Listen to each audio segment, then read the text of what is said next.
Okie dokie. Gemini.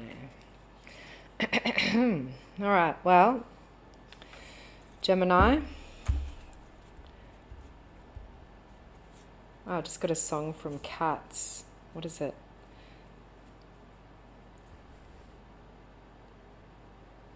Rumple teaser. Anyway, it was the word curious that triggered me. That was interesting. But yeah, quick like a cat. Gemini, you might be needing to intellectualize this reading, but I got to say there's been some wild shifts happening in my field, so don't try and make it make sense. Just enjoy. This is a new spread that I'm offering for the month ahead to see you through and over the next full moon coming on the 31st of May. New moon, I think the 16th or the 17th of this month.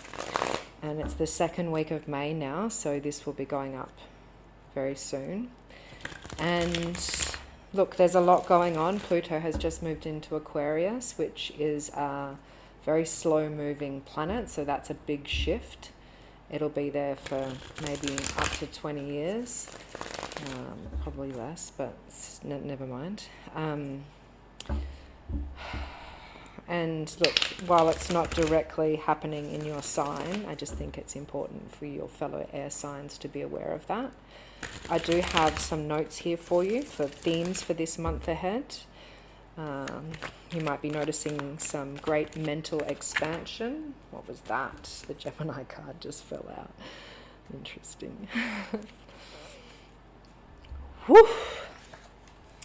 Yeah. Mental expansion.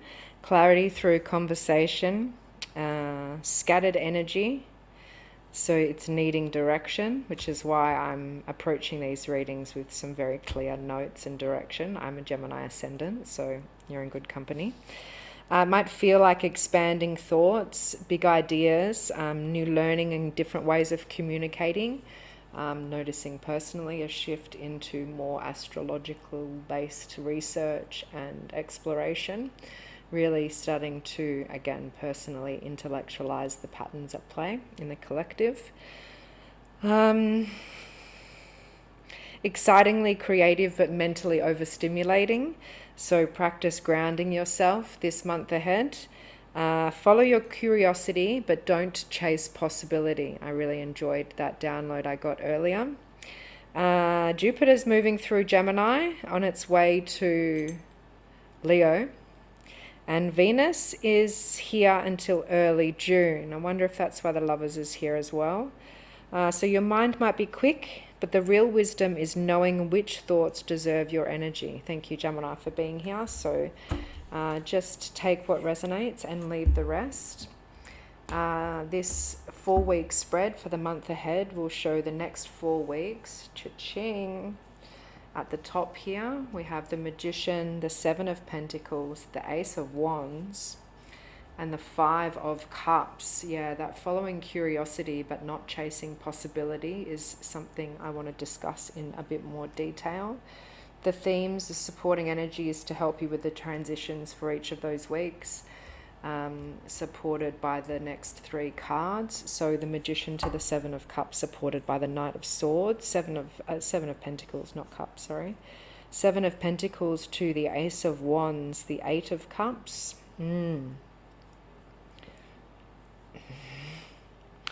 Ace of Wands to the Five of Cups, supported by the Hermit. Next line being those relationships, not those, just relationships in general, likely intimate relationships. Discern that as you need.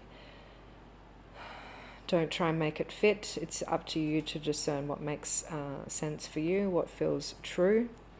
Not chasing curiosity, a possibility, but following curiosity.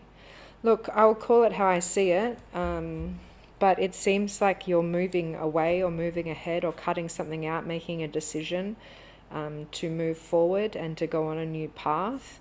I'm not going to say that in this 4th week you're going to feel like shit, but it's probably going to feel less favorable 4 weeks from now than it does over the next couple of weeks. So leverage the energy of the Magician and the Seven of Pentacles to really work with your earth energy, manifesting reality, really seeing how the universe is showing you the lag time is shortened, dots connecting. There's a very quick pace here with the Knight of Swords, that busy mental energy. So instead of overstimulating ground, maybe at the end of the day really taking stock and looking at what you've achieved or what you've grown, which of it depleted your energy, which of it called in more of the resources. And really, doing that discernment work, because as you move through this reading, just maybe stepping away from other people's drama, not getting involved in other people's creations or their ideas or their projects. This is really an internal, the Hermit energy here, an internal process. And I guess in, that quick communication, Gemini does like to share their ideas and has this dual mind ability to be able to kind of multitask and manage many things, but really categorize things well this month. Work with what is earth energy, what stabilizes me, what are those foundational principles of my life. Move into that, what sets me alive, what gives me joy, what ignites my soul, and distinguish the difference. Some are revenue generating, some is energy generating, others nourish you from an emotional perspective, and in another realm there is that which enlightens you or clarifies in the mind, or sets you apart intellectually. It's I'm kind of feeling that difference between street smarts and book smarts, right? So I think that you're just going to notice over the next few weeks that there's something that you've been kind of drawn to in that curiosity department, but it's requiring you to now go, oh fuck, this didn't quite turn out the way that I expected it to. My cups have spilled over. But Gemini, it's time to look up and take that low-hanging fruit, take that gratitude walk, and let go of anything that's been overstimulating, depleting, running your energy resources dry, and really start to set some clear boundaries in it and follow this forward moving path. I do feel like there is some momentum and something that's emotionally related, relationship related, but it's a conscious left foot, right foot, I'm going this way now, like maybe parting ways, or just really setting some clear boundaries on where you're willing to co-create with others, because it has been depleting resources.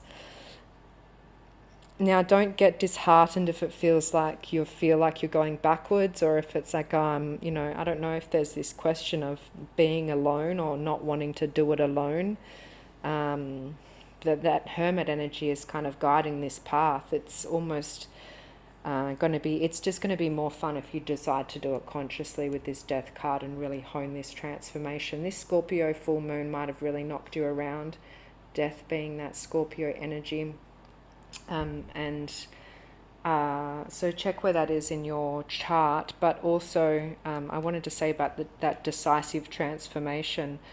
Don't feel like this is a familiar path of old, like dark night of the soul or old shadow energy. This next full moon, Sagittarius, it's in the opposing sign to yours. Sagittarius is the opposition to Gemini energy. So it just might not feel natural to expand this much, but it's because you're used to having so much energy in the space. So let it be like the Dixie Chicks, wide open spaces, and don't try and fill it with clutter or fill it with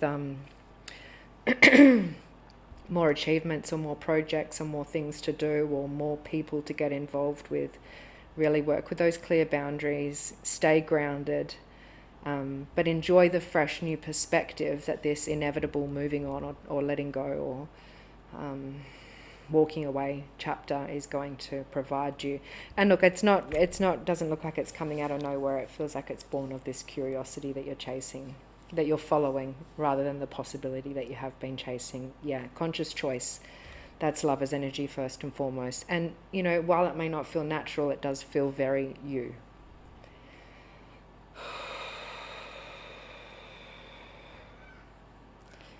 Mental expansion. Hermit card, the Magician. Yeah, it's pretty cool. I like this. Yeah. Okay. Thanks, Gemini. Bye.